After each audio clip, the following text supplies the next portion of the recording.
Shopping merely for the sake of shopping has become so normalized that we don't even realize we're doing it anymore. We pop into a cute store on our way to work, or heading out to meet with a friend, or we turn to our favorite online boutiques to aimlessly scroll through when we're waiting in lines or merely waiting around.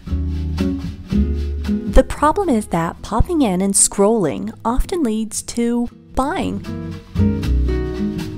And if you're anything like me, then that buying is usually followed by sheer regret. Not just over having spent the money on something you don't need, but especially if it was an impulse purchase. Guilt over not having taken the time to do the proper homework regarding the brand and its stance on sustainability.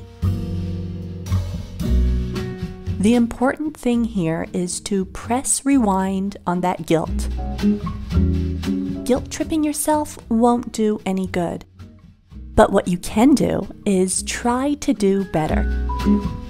As with any change, halting the overconsumption and striving to take a more sustainable, minimalistic approach to life isn't something that can be done in a day. It takes small, conscious steps that over time lead to the great change you are craving. Years ago, I came across a short article in a magazine that made a huge impression on me.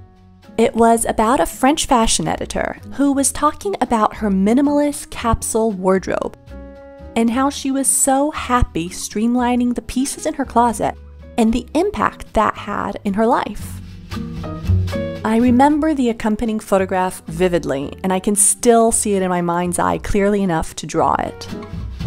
Up until then, I had been used to seeing magazines extol the virtues of having an extensive wardrobe, of reading the praises of people who said that they owned so many articles of clothing and accessories that they often forgot what they had hanging in their closets until coming across them by chance, most still new with tags attached.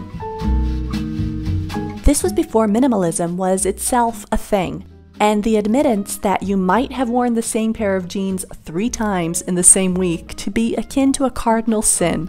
Well, almost. When I read this article, something inside me clicked.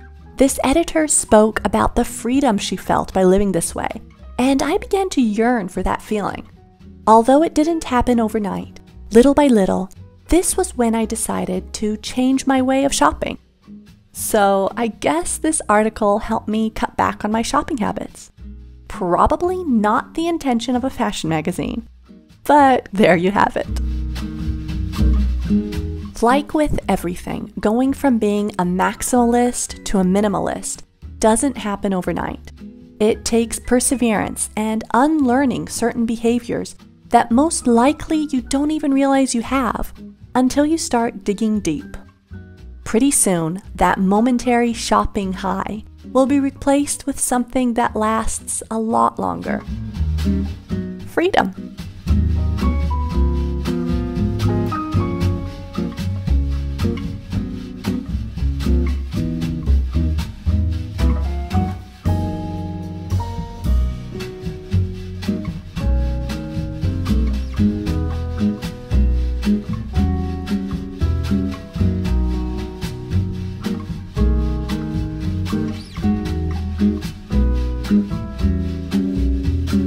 Thanks so much for watching this video. If it resonated with you in some way, please tap the like button and subscribe to my channel for more content on wellness, creativity, and minimalism. Also, check out my Instagram at sarabiancabentley for illustrations and inspiration. Until next time, thank you so much for being here. Bye!